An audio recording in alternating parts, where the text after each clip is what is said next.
சென்னை ராயப்பேட்டையில் உள்ள அதிமுக தலைமை அலுவலகத்தில் தேர்தல் தோல்வி மற்றும் கட்சி வளர்ச்சிப் பணிகள் குறித்து பொதுச் செயலாளர் எடப்பாடி பழனிசாமி தலைமையில் செங்கல்பட்டு மற்றும் வேலூர் மாவட்ட நிர்வாகிகளுடனான ஆலோசனைக் கூட்டம் தொடங்கியிருக்கிறது. இது தொடர்பான கூடுதல் விவரங்களோடு இணைகிறார் எமது செய்தியாளர் பிரகாஷ். வணக்கம் பிரகாஷ், உங்களிடம் இருக்கும் தகவல்களை பகிர்ந்து கொள்ளுங்க. சென்னை ராயப்பேட்டை எம்ஜிஆர் மாளிகையில அதிமுக பொதுச் செயலாளர் எடப்பாடி பழனிசாமி அதிமுகவில் செங்கல்பட்டு மாவட்ட நிர்வாகிகளுடன் தற்போது ஆலோசனை மேற்கொண்டு வருகிறார்.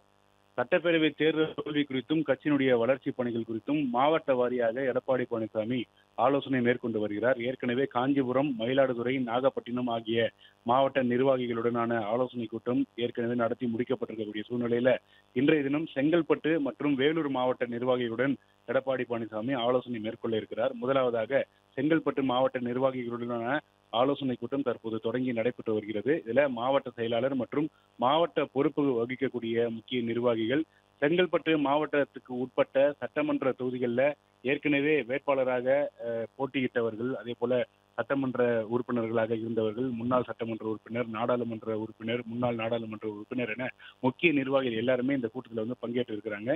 குறிப்பாக தேர்தல் தோல்விக்கான காரணம் குறித்தும் கட்சியினுடைய வளர்ச்சி பணிகள் குறித்தும் வரும் நாட்களில் மேற்கொள்ள வேண்டிய நடவடிக்கைகள் குறித்தும் இந்த கூட்டத்தில் ஆலோசிக்கப்பட இருக்கிறது. நன்றி பிரகாஷ், உங்க தகவல்களுக்கு.